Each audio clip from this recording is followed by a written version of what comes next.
Será que durante as aulas de música que fazia aos 5 anos de idade, ele imaginava que um dia seria uma grande referência musical? Além de participar de grandes projetos musicais, um instrumentista, compositor, arranjador e produtor, também gravou um projeto solo, provando que música vai muito além de playback e voz. Ele já participou tocando em um jogo oficial da NBA. Ele também já fez um projeto para países de língua árabe e até assumiu uma orquestra. Vamos conhecer agora mais sobre a vida e trajetória desse grande músico, Douglas Lira.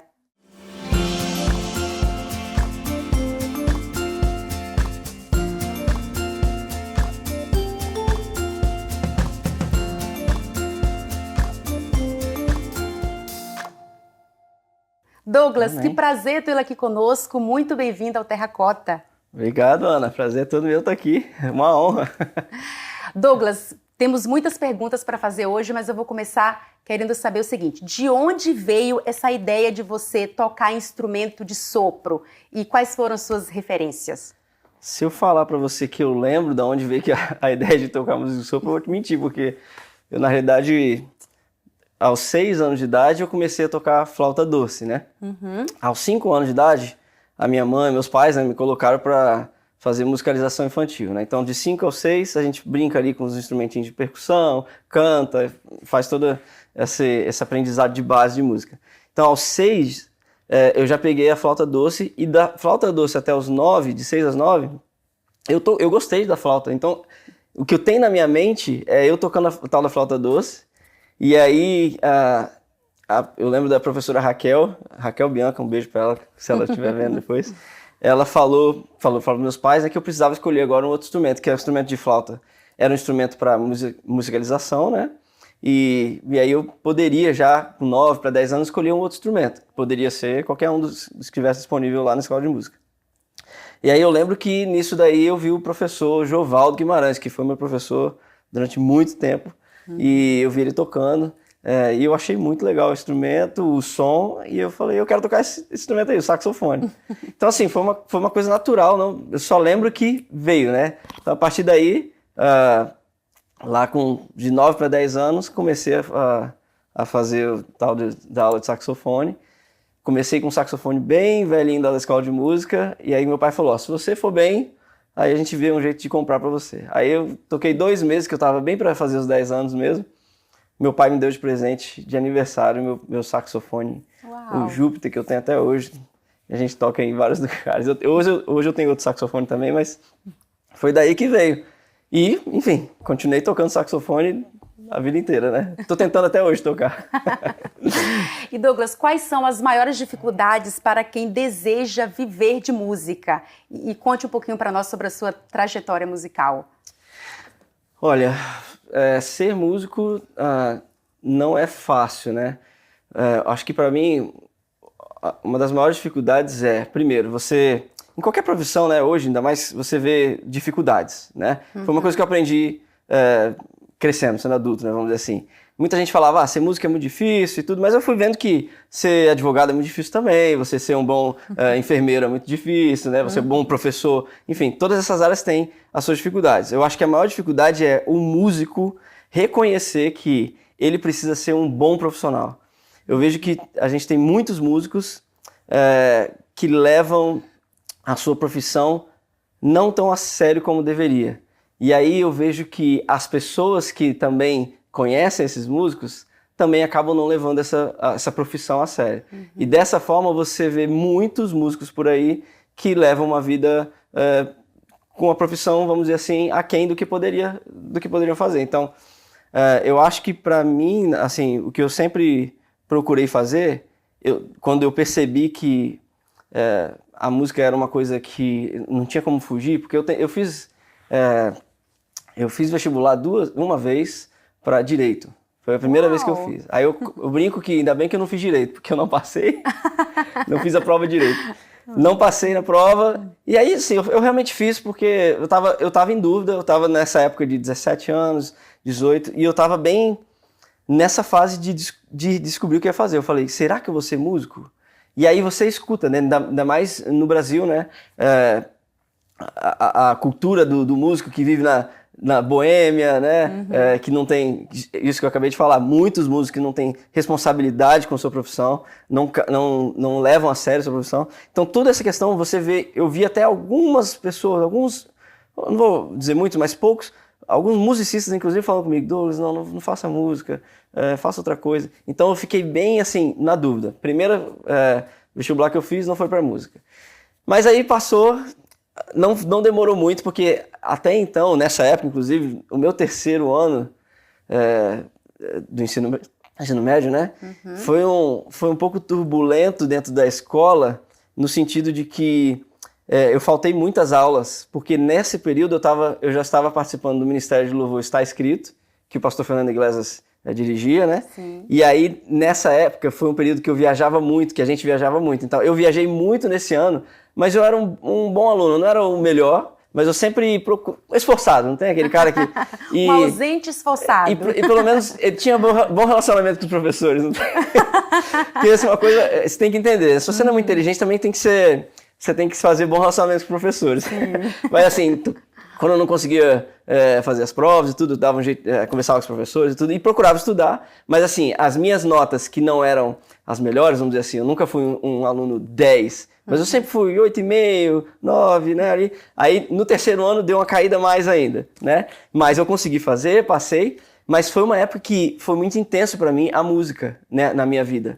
E assim, desde pequeno a música foi muito intensa para mim, porque eu também comecei desde 11, 12 anos, quando eu comecei a tocar saxofone, né? Ali, aos 12 anos, comecei a tocar na época, o Quarteto Carisma, que virou depois Trio Art Singers, e aí eu viajava com eles, um molequinho desse tamanho, que eles brincavam que só tinha olho, e aí viajando pelo estado inteiro ali do Espírito Santo, algumas vezes fora do estado, desde pequeno já nessa coisa da música muito forte comigo, e música e igreja, né? Então, o ministério e a música muito, muito juntos.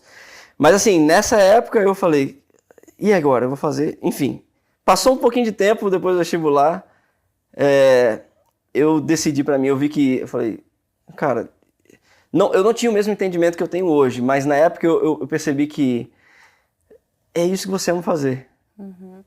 Se você fizer isso com o seu melhor e buscar a Deus, a sabedoria, o caminho, Ele vai te abençoar e não tem pra onde ir. Você vai ser muito mais feliz se você seguir esse caminho. Então, eu não me arrependo de nada de ter seguido esse caminho, né? Não é fácil, porque a gente tem muitas dúvidas, mas eu acho que como várias profissões, todo mundo, tanta gente hoje muda de profissão, né? Porque realmente tem dúvidas. E assim, tem sido uma bênção e foi uma bênção para mim ter decidido continuar no meu... que eu sinto que foi o dom que Deus me deu, né? Aquilo que Ele me deu para fazer. Que bom que você decidiu continuar. Uma bênção para você e para todos nós que acompanhamos o seu ministério. Amém, amém. E Douglas, como é a gravação de um projeto solo? Quanto tempo você demora, por exemplo, para gravar um CD? Como é essa preparação? Isso daí é muito relativo, né? Como você vai se preparar para fazer uma produção de um CD solo. O meu primeiro CD, quantos anos eu tinha, hein? Nossa, eu sou péssimo de data. Mas eu acho que, bom, isso foi em 2000, talvez em 2008. Eu sei que meu pai, que não é adventista, mas sempre me apoiou muito no meu ministério, né? E também como musicista. Ele, naquela época, ele tinha começado um trabalho diferente nele. Ele sempre foi comerciante de um restaurante, né? Dono de restaurante, mas ele tinha começado um trabalho como corretor de imóvel. E ele estava bem no início.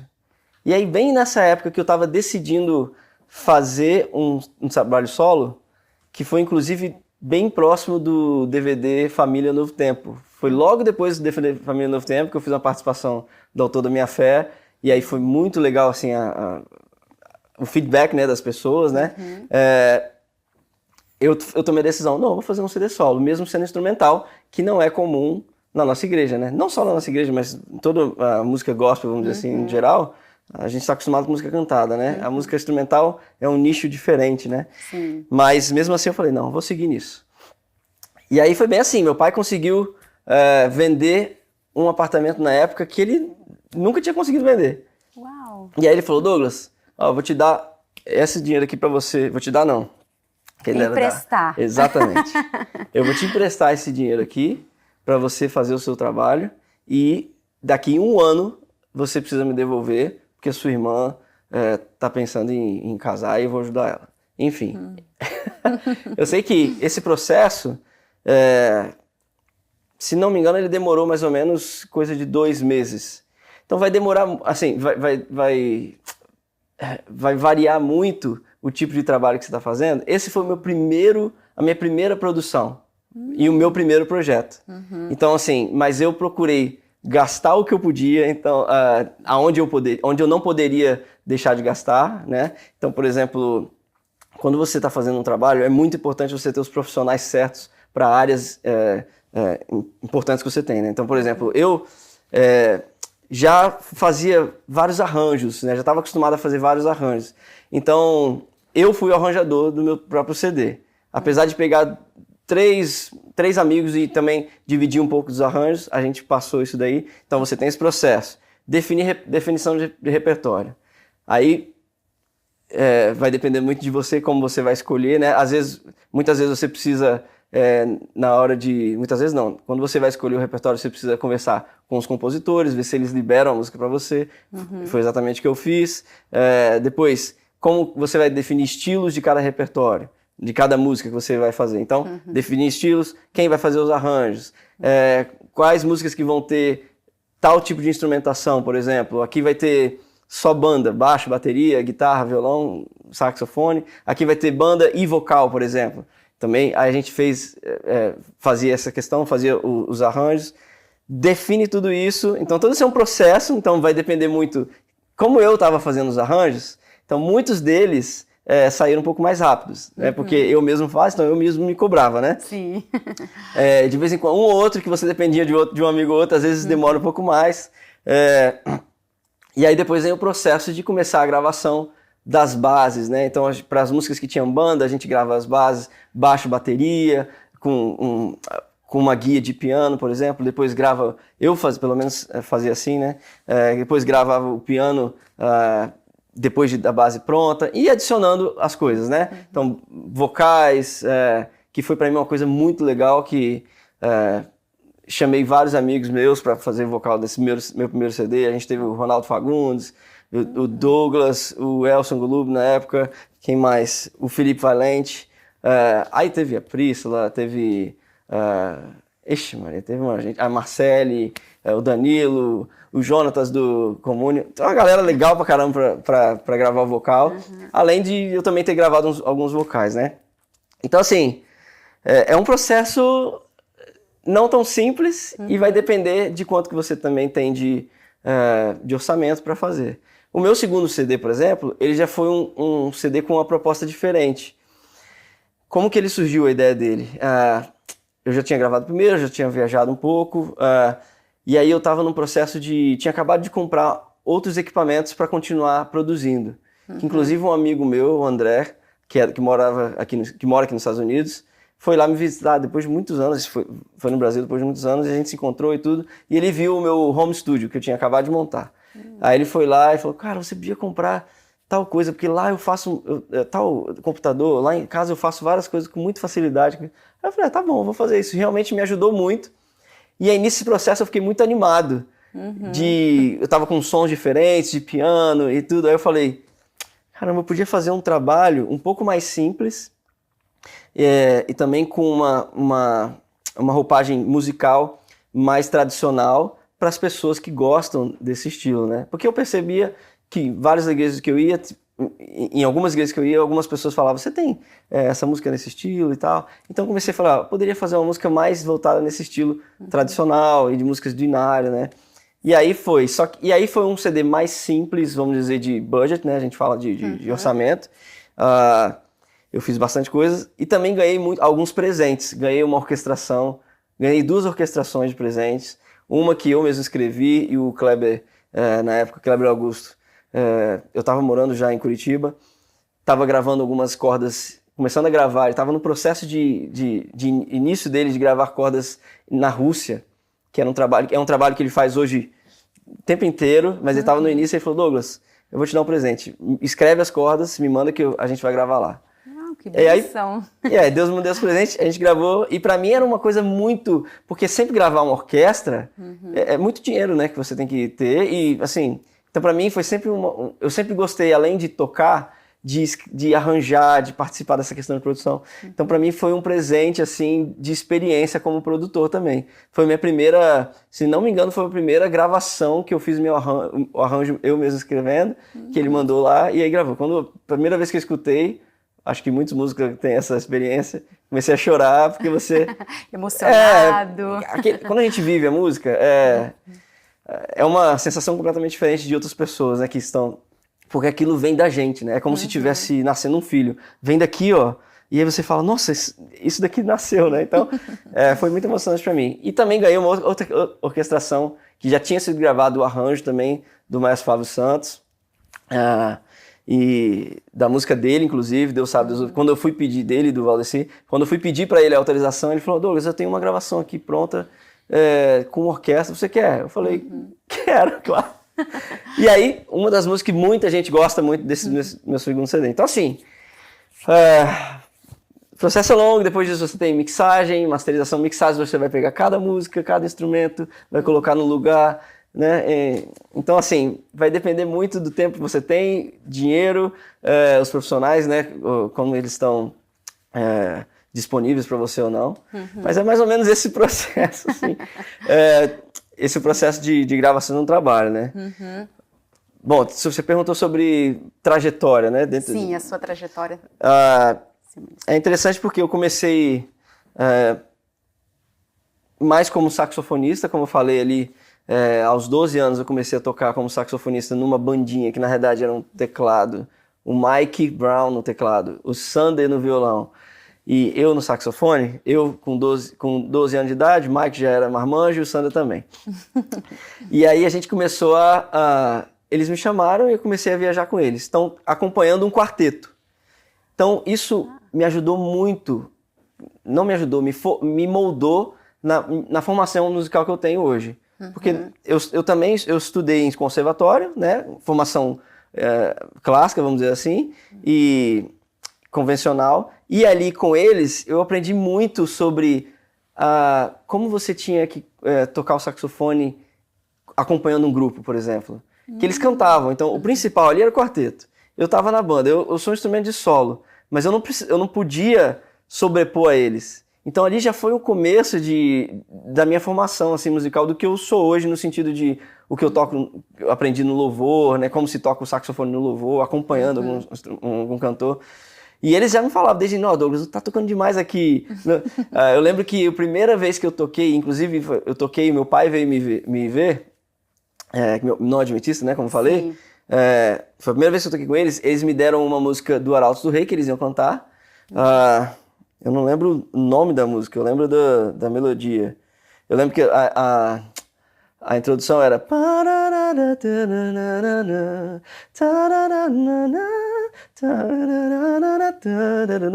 Eu fiquei a sexta-feira a noite inteira lá na minha casa, escutando o som, tirando o saxofone, para tocar no sábado de manhã lá com eles. Toquei, é uma música, se não me engano, do Jader.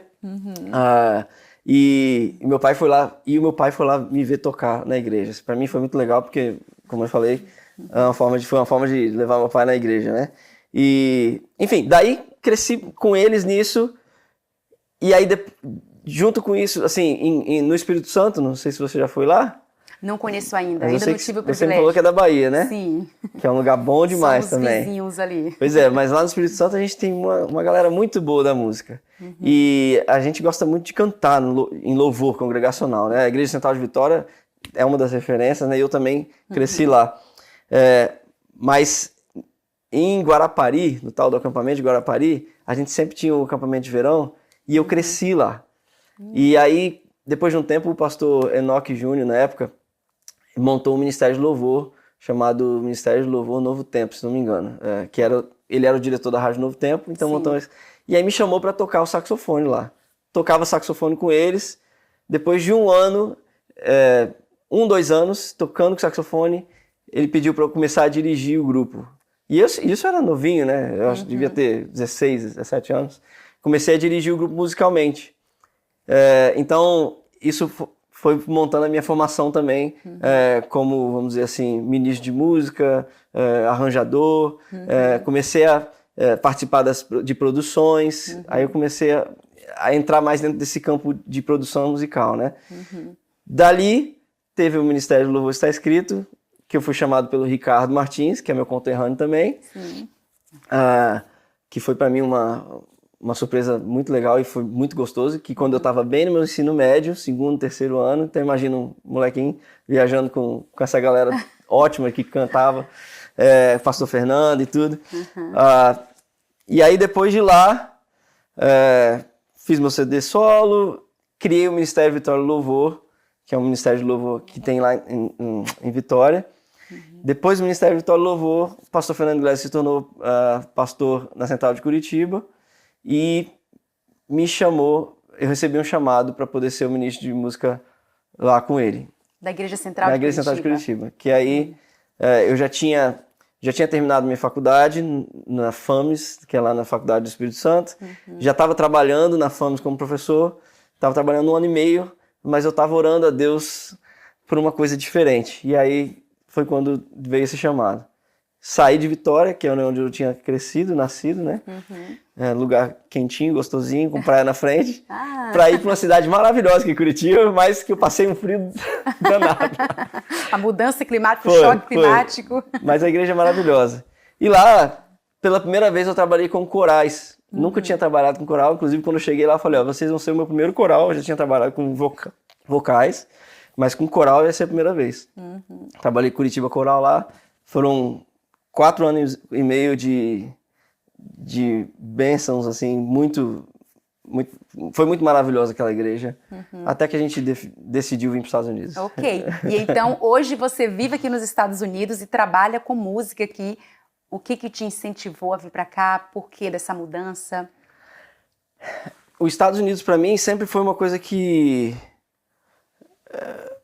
meio que possível, assim, mas não porque eu queria, porque eu nem pensava, justamente porque eu falava, como é que eu vou para os Estados Unidos? É uma coisa, né, tão assim, fora.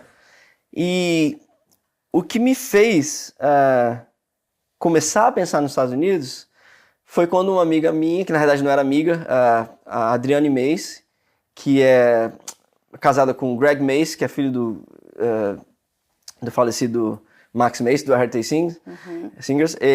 Ela veio para Vitória, estava vindo para Vitória, ela tinha costume de vir, não sei, cada 2, 3 anos para Vitória, e ela precisava de alguém para produzir os shows dela, que ela ia fazer. E ela perguntou para uma pessoa que me indicou. E ela entrou em contato comigo, eu sou a Adriane e tudo. E, enfim, eu produzi, a partir daí a gente fez contato, nos tornamos amigos, e ela ficou, assim, muito empolgada de me trazer para os Estados Unidos para fazer uma tour com ela, né? E aí, dessa oportunidade foi a Adriane, eu sempre falo com ela, se eu tô aqui... a gente tem sempre... Algumas pessoas que a gente citar aqui é por causa dessa, né? Esse primeiro passo e várias coisas foi por causa da Adriane, porque foi a Adriane que trouxe eu e a Pamela pela primeira vez para os Estados Unidos para poder tocar com ela, fazer algumas tours por aqui. E aí foi a primeira vez que eu conheci o Max, fui lá no rancho do Heart Singers, né? Que pra mim, eu não falava inglês, e assim, pra mim era como se eu tivesse entrado num filme, né? Eu fiquei, nossa, todo mundo falando inglês. E foi bem na época de Natal, tem aquelas coisas do Natal, você, nossa, cara, que coisa legal. Então assim, e eu lembro que vários amigos meus lá de Curitiba, que eram fãs do Heart Singers, via as fotos que ela, nossa, eu tô morrendo de inveja de você. Eu não era um fã do Heart Singers, né? Mas assim, eu sempre admirei muito o trabalho, claro, né? Mas não cresci escutando Heart Singers. Mas assim, foi uma coisa muito diferente pra mim. Então, aquilo lá foi uma sementinha plantada no meu coração e da Pamela, que a gente achou, realmente foi mágico pra gente essa primeira vez que a gente veio para os Estados Unidos. Depois disso, a Adriane me trouxe mais uma vez. Então, isso, se não me engano, foi em 2012, primeira vez. Depois, talvez em 2014, a gente veio de novo. E aí, de novo, nas férias, né, e tudo, aí conhecemos. Muito legal. voltei para lá. E aí tudo isso assim, mas ainda só vim passear, gostei. Um amigo meu, o Rafael, que tinha trabalhado comigo na Central de Curitiba, ele era pastor auxiliar lá, tinha decidido ir para o campo missionário. E ele foi estudar no Líbano, foi estudar inglês no Líbano. Depois de estudar 6 meses de inglês, mais ou menos, ele recebeu um chamado para trabalhar no Egito, num colégio que a gente tem lá. E do nosso trabalho juntos, ele precisou, no trabalho dele, estruturar uma escola de música lá nesse colégio. E lembrou de mim, falou, Douglas, queria muito estruturar uma escola de música aqui, você teria condições de vir aqui me ajudar a dar esse start nesse projeto? Aí eu falei, claro, vou aí. Combinei com a igreja e aí fui para o Egito, eu e a Pamela, né? E nesse processo sempre eu e a Pamela, né? E aí fomos para lá. Quando eu fui para lá para mim foi um ponto assim primordial para eu poder começar a tomar uma decisão de me mudar, porque eu fui para lá e eu não falava inglês e tudo que eu precisava conversar com os alunos, o Rafael traduzia, né? E aquilo me deixava tão nervoso, porque eu queria me comunicar com eles, né? Eu queria passar, eu quero falar com vocês, mas eu tinha que pedir. E aí eu ficava tentando falar um inglês que não tinha. E me deu uma frustração nesse sentido, né? Nessa questão do idioma. Porque apesar de ser no Egito, né? A escola, eles vão lá justamente para aprender inglês. Muita gente do Sudão, as pessoas que estão no Egito, enfim. Porque dali eles estudam para poder buscar oportunidades melhores. E aquilo ficou na minha cabeça. Eu fiquei 15 dias lá, trabalhei bastante com eles e também a gente passeou, fomos no Mar Vermelho, foi bem legal. Mas quando eu voltei com aquilo forte, eu e a Pamela, falei com a Pamela, a gente precisa aprender o inglês, a gente precisa aprender que uma hora que a gente aprender isso vai abrir as oportunidades, não questão de oportunidade de ganhar dinheiro, mas assim, de você expandir, você entende?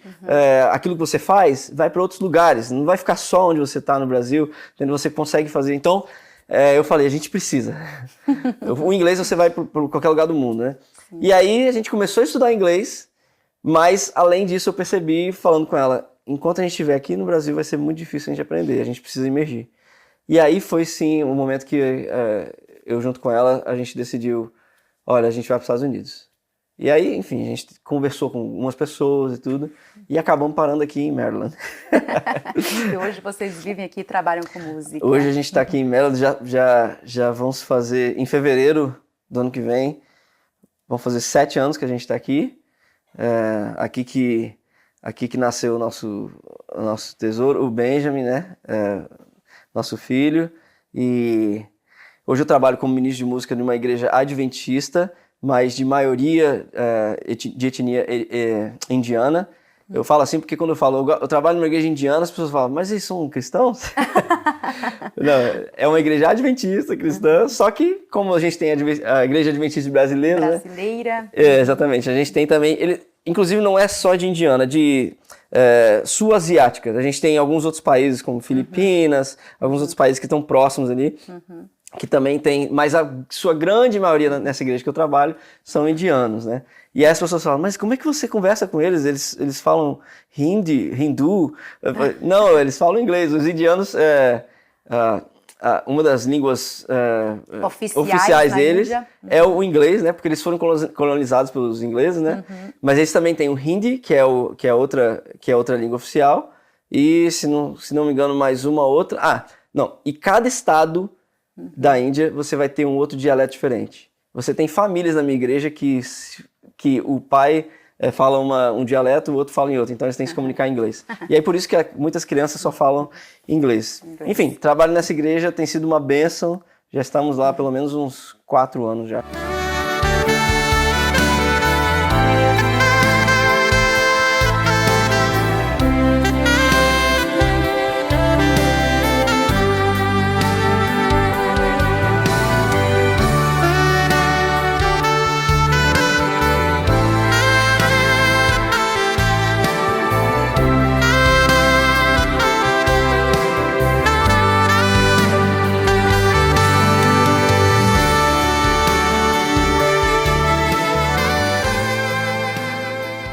Fale um pouco sobre a sua família e a importância que ela tem no seu ministério. A minha família, a importância como dizer, 100%, porque começando pela Pamela, né? Bom, se eu falar família extendida, vamos começar lá das bases, né? Deixa eu começar com meus pais. Meu pai e minha mãe foram quem me deram todo o apoio e base e para eu poder ser o que eu escolhesse. Apesar de que no início meu pai queria que eu fosse comerciante como ele, falou, você tem que ser comerciante e tal, ele queria que eu trabalhasse com ele, mas depois ele percebeu que esse era o dom que eu tinha e a partir do momento que ele percebeu isso, o meu pai foi um dos maiores incentivadores para que eu pudesse ser músico. Difícil isso em muitas famílias, né? Então, se eu sou alguma coisa em relação à música hoje, é por causa dos meus pais. Foram eles que investiram todo o dinheiro para eu poder estudar, por exemplo, até um certo período. Depois eu pude estudar de graça em escolas públicas, mas então vem deles. Aí a outra fase da minha vida, quando eu escolhi a Pamela para casar, que acho que foi uma das melhores escolhas que eu já tive, e ela tem sido o meu suporte para tudo que eu faço. Não tem como, é impossível um músico fazer música se ele não tem o apoio da esposa. Ele pode até tentar fazer, mas ele vai se frustrar tanto, a família vai ser infeliz, eles vão ser... E desde quando a gente começou a namorar, a Pamela já foi sendo minha base de apoio. Também eu sou muito sortudo, né? A Pamela canta, também tem um talento, tem uma voz maravilhosa, tem um talento linda, maravilhoso na música, ela é super carismática, ama criança, não só criança, mas qualquer um que conhece a Pamela se apaixona. Então, e aí toda essa base, tudo que eu fiz, se eu não tivesse suporte dela, não tinha como. Então, assim, imagine quantas vezes... É engraçado que a minha irmã sofreu tanto, porque eu estudava e ela voltava do trabalho dela como enfermeira e às vezes tinha que dormir, né? E eu, morando no mesmo apartamento, eu ia estudar a tal da flauta, porque eu estava fazendo faculdade de flauta, né, com a flauta, e ela queria me matar, né? Mas você imagina, não era o mesmo caso da Pamela, mas você imagina você viver com um músico que... Algumas pessoas acham que é maravilhoso. Algumas pessoas acham que é o mundo de Disney, né? Ai, como é que é viver... Tem muita gente me perguntando assim, como que é viver com o Douglas tocando saxofone? Aí, eles não sabem que o Douglas tocando saxofone dentro de casa e aí tocando... E é aquela escala repetitiva, até conseguir tocar, porque eu não fico tocando em casa Kennedy, né? Eu não fico tocando... Não, de vez em quando eu até toco. Mas, é o Douglas ensaiando, né? Mas assim, o Douglas ensaiando é uma coisa. E realmente, em casa, o que eu tenho que fazer é procurar vencer os meus desafios, né? Aquilo que eu... Então, não fico realmente... E ela suportando isso, vamos dizer assim, né? E não só suportando, mas dando apoio, me falando onde que eu posso melhorar. E sempre que eu... Por exemplo, um grande exemplo disso... que aqui nos Estados Unidos eu sentia muita vontade de estabelecer uma presença maior nas redes, né, na internet. E eu já tinha um canal de YouTube feito no Brasil, mas quando eu cheguei, mas não estava bem trabalhado. E aí eu comecei aqui nos Estados Unidos fazer isso. E inclusive, enfim, tive uma conversa muito legal com o Matheus Rizzo quando ele começou aqui nos Estados Unidos, e falei com ele, cara, o que você tá usando de câmera e tudo, ele já me deu umas dicas, e quem fazia os vídeos dele era a esposa dele. Aí eu falei, e aí, vamos fazer a mesma coisa? E ela sem hesitar, né, vamos fazer. E aí é engraçado porque, ao mesmo tempo que ela apoia, a mulher sofre, né, porque no nosso caso eu sou muito exigente, e aí eu tinha que falar com ela, olha, não quero assim, você vai ter que fazer assim, tem que mudar a câmera, não tá legal, não sei o que lá. E ela, no lado dela, também é exigente com ela. Então assim, ficava assim, tinha uns momentos que eu tava tocando sax, ela fazendo, tava um momento de tensão, assim, a gente ficava, nossa, peraí, vamos parar um pouquinho, porque os dois querendo fazer o melhor, né? Mas ela, justamente, sem ela seria impossível eu ter os vídeos que eu tenho hoje no meu canal. Seria impossível fazer as coisas que eu faço a nível de produção. Ela comigo hoje, a gente Quando a gente pensa em algum lançamento, ela que faz junto comigo as produções, eu edito, mas eu dirijo assim, toco e dirijo, e ela é minha câmera, me ajuda na parte de roupa, de câmera, enfim. Em tudo. Em tudo. Enfim, ela entrou na sua vida, veio para somar no seu Exatamente, ministério. exatamente. Que legal. Eu imagino que o Benjamin, sendo filho de músicos como é, ele deve gostar de música. Ele se interessa por algum instrumento em específico? O Benjamin, tadinho, não teve escolha, né? Ele tem que gostar de música. Porque a mãe canta, o pai finge que canta e fica tocando o dia inteiro. Ele gosta muito de música. O Benjamin, ele não só de gostar de música, ele puxou muito a Pamela, eu acho, nessa questão de ser extrovertido, de ser pra fora, assim. Então, isso é muito legal, porque além de... Eu, na igreja, eu cuido de uma orquestra de adolescentes, né? Que na verdade hoje já estão se tornando jovens. Começou com crianças, adolescentes, e agora muitos estão indo pro college, pra faculdade. E ele acompanha, em vários ensaios, ele acompanha eu regendo. Então uma das coisas que ele faz quando ele fica cantando, ele gosta de reger e cantar, né? Na igreja a gente tem instrumentos de banda, né? Temos bateria, temos piano, baixo, enfim, e todos os instrumentos de orquestra. Agora, o que ele mais... Ele tem 4 anos agora, acabou de fazer 4 anos. O que mais chama atenção para ele agora é a bateria. Então, quando tem alguma coisinha, ele quer lá sentar e fazer um barulho, porque é divertido, né? Aí a gente tem uma bateria pequenininha em casa, ele gosta de tocar. Mas ele também chega no centro no piano, bate. Ele já falou que quando ele crescer vai tocar sax também, vai tocar guitarra. Então, assim, e ele gosta de cantar muito também. Então... eu, sinceramente, não quero forçar nenhum instrumento nele. Gostaria muito que ele aprendesse, apesar de que, de qualquer maneira, eu vou ter que... Em algum momento a gente tem que direcionar, tem que observar, né? Sim. E direcionar... Assim, eu gostaria muito, a nível de base musical, que ele aprendesse bem um instrumento harmônico, por exemplo, um piano ou um violão, para ele que tivesse uma boa base harmônica. Como ele gosta de bateria, se ele tocasse bateria também seria ótimo. Para mim, isso daí seria a base. O resto que ele quiser vai ser lucro para mim.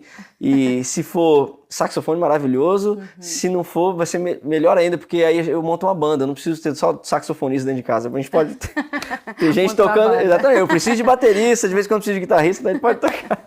Legal. É uma benção. Douglas, e o que o episódio da doença dele mudou na sua vida? Enfim, na vida da Pamela? O Benjamin, na realidade, não foi bem uma doença, né? Quando ele nasceu, o parto, o trabalho de parto da Pamela foi muito intenso, demorou muito. E ele ficou muito tempo, a cabecinha dele ficou muito tempo no mesmo lugar. E aí, quando ele nasceu, quando eu olhei de cara assim, eu achei muito estranho, mas pai de primeira viagem, né? Então eu olhei pra cabecinha dele, ele tava com a cabecinha muito assim alargada, né? E aí, mas muitas pessoas falam, não, é normal, acabou de nascer, tá alargado. Eu falei, nossa, mas tá muito, né? Eu só fui ver depois que eles tiraram a touquinha. Tinha uma touquinha aqui, né? Quando eu fui ver a touquinha não parava de sair. Eu falei, nossa, essa cabeça... Mas enfim, aí saiu, mas foi bem doloroso, assim, pra Pamela. E aí acabou de manhã, eu falei, eu vou pra casa tomar um banho. Quando eu cheguei em casa, nem tinha chegado para tomar banho. A minha sogra liga, ela estava junto com a Pamela, e começou a chorar, e falou, fala aqui com a Pamela, não sei o que está acontecendo, porque minha sogra... Chegaram uns médicos e tiraram o Benjamin, falaram com a Pamela em inglês, e a minha sogra não entendeu. E a Pamela começou a chorar muito, sem conseguir falar com a minha sogra o que estava acontecendo. O Benjamin teve algumas hemorragias no cérebro, né? Então, depois de um tempo, eles perceberam que ele estava tendo sangramento, levaram ele para um centro intensivo, né? E perceberam que ele estava tendo esses sangramentos. E eles não estavam sabendo de onde e também não estava parando. Então, foi uma coisa assim que foi muito traumático, principalmente para a Pamela, que tinha acabado de passar por um parto traumático. Sim. E daí, a gente estava no hospital, eles transferiram o Benjamin de ambulância separado da Pamela para ir para o Johns Hopkins, que é em Baltimore, e aí que é um dos hospitais referências aqui, para poder cuidar do que estava acontecendo com ele. Fomos para lá e daí nós contamos para várias amigos, família, e muita gente no mundo inteiro começou a orar, né, por isso. Então, assim, quando você pergunta qual foi a mudança, para mim, o que eu achei mais incrível naquele momento, que foi um momento bem low, né, assim, difícil, né, pra gente, foi que eu vi realmente a mão de Deus cuidando da gente. Uhum. Porque eu estava aqui nos Estados Unidos, 3 anos, talvez, 3, 4 anos. 3 anos e pouquinho. E novos amigos, né, igreja nova, pessoas, lugar, ainda se adaptando com língua. Já estava me comunicando, mas ainda não... Até hoje, né? Até hoje a gente aprende. E assim, você tá longe de casa, seus pais não estão aqui, você não tem para onde correr, né? E nesse momento aí foi quando eu vi a mão de Deus, porque eu vi gente... Eu já tocava fixa em 2 igrejas, uma adventista e outra batista, mas também já tinha passado por algumas igrejas, né? Então eu tinha feito amigos por vários lugares. Nesse momento veio gente de todas essas igrejas, amigos que a gente conheceu aqui, e dando todo o suporte, assim, tudo que eles...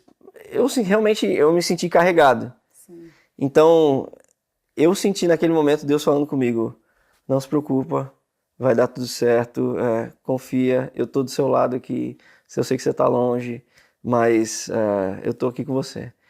E assim, isso foi uma das coisas. A outra coisa foi a mão de Deus para livrar o Benjamin, porque quando a gente foi pro Johns Hopkins, os médicos falaram, olha, a gente não sabe quanto tempo ele vai ficar aqui. Uhum. A gente não sabe quando que ele vai começar a mamar. A gente não sabe. Então, assim, E a gente ficou assim, nossa, meu Deus, quanto tempo ele vai ficar aqui? Uhum. Como é que a gente vai trabalhar? Como é que vai fazer as coisas? E aí, oração, e aí um dia atrás do outro, Deus fazendo um milagre. No 3º dia, se não me engano, o Benjamin estava mamando na mamadeirinha. E a gente não... E aí, um dia atrás do outro. No final de... Eu não sei quanto tempo vocês vão ficar aqui, que poderia ser meses. A gente ficou 7 dias na UTI com o Benjamin. Ai, que benção. E ele saindo sem oxigênio, sem ter que ter oxigênio, e já começando a mamar no peito, né? Uhum. Então, assim, realmente foi um momento bem... de experimentar os milagres de Deus na nossa vida e ver o quanto que ele ama a gente. Que maravilha, que maravilha. E como veio o convite para tocar em um jogo da NBA? Como eu sou um fã da NBA... Você curte de fato o esporte? Você curte basquete? A vida inteira eu procurei tocar... Olha, é uma coisa muito engraçada isso, porque eu tenho alguns amigos que são fãs demais, né? Que do Brasil acompanham todos. E quando eu, inclusive, estava anunciando que eu ia tocar no jogo da NBA, eu não sabia nem o nome dos times que eu ia tocar.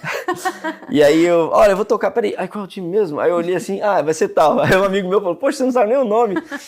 Mas assim, tudo na vida, tudo na minha vida, pelo menos, mas eu acredito que na sua, em todos nós, a gente tem a mão de Deus, né, dirigindo. E existem algumas coisas que acontecem que a gente não busca e simplesmente Deus coloca. Essa questão do jogo da NBA foi principalmente por uma amizade que eu tenho com o pastor Barroso, Davi Barroso, que vocês acho que conhecem bem. Da Igreja Adventista Brasileira de Exatamente. Washington. E o pastor, ele tá aqui tem muitos anos, né? E ele já tinha alguns contatos com essas pessoas da Wizard. É Wizard mesmo? É isso mesmo? Acho que é, né? Wizards, do time, né? E o que aconteceu?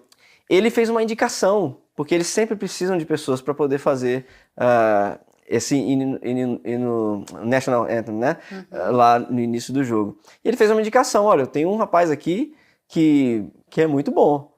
Toca. Então, deu essa indicada, e aí, a partir disso, eles fazem vamos dizer assim, uma avaliação, né? Então, pediram um vídeo para eu tocando o hino nacional, eu mandei, eles gostaram, falaram, vem pra cá então que a gente vai fazer, né? No dia que foi o jogo aqui em DC, né? E aí foi dessa forma, o pastor foi junto comigo, além do pastor foi uma renca de brasileiro lá. Um monte de membros da igreja. Um monte de amigos. Legal. E a gente tocou, os amigos filmaram pra gente. Foi uma experiência bem legal, assim, apesar de não ser como fã, porque quem é fã conhece tudo, né? Então eu também não sou fã. Sou muito admirador do basquete, acho muito legal, mas não sei jogar basquete, não sei nome de jogador, não. Michael Jordan, né? Okay. Mas assim, não sei, realmente não acompanho, mas a experiência de tocar, fora que a gente sabe como que o hino nacional aqui nos Estados Unidos é respeitado, né? Como as pessoas... como eles são patriotas, é muito legal. Então, assim, o fato de um estrangeiro tocar o hino deles e eles gostarem, assim, foi uma coisa bem... Foi interessante, foi bem legal para mim. Interessante. Douglas, 3 últimas perguntas rápidas. Se você não fosse músico, o que você seria? Eu acho que eu tenho que nascer de novo para saber.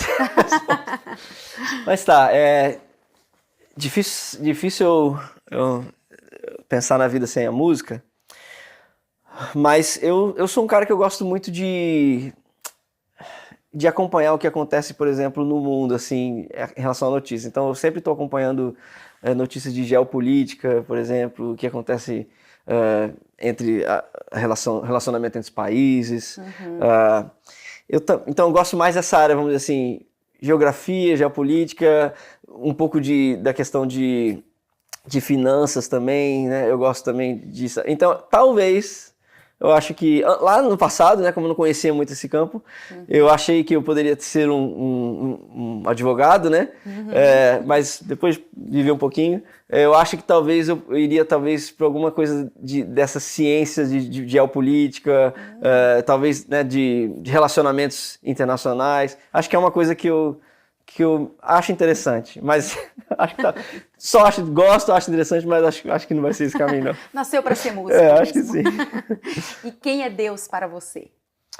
Deus para mim é pai. Eu acho que é aquele que cuida. Bom, eu acho que depois que eu tive o Benjamin, eu consigo bem assim, né? Bem um pouquinho, ter um vislumbre assim de mais ou menos como é o amor de Deus pra gente, porque eu lembro quando o Benjamin engoliu uma bateria de joguinho, né?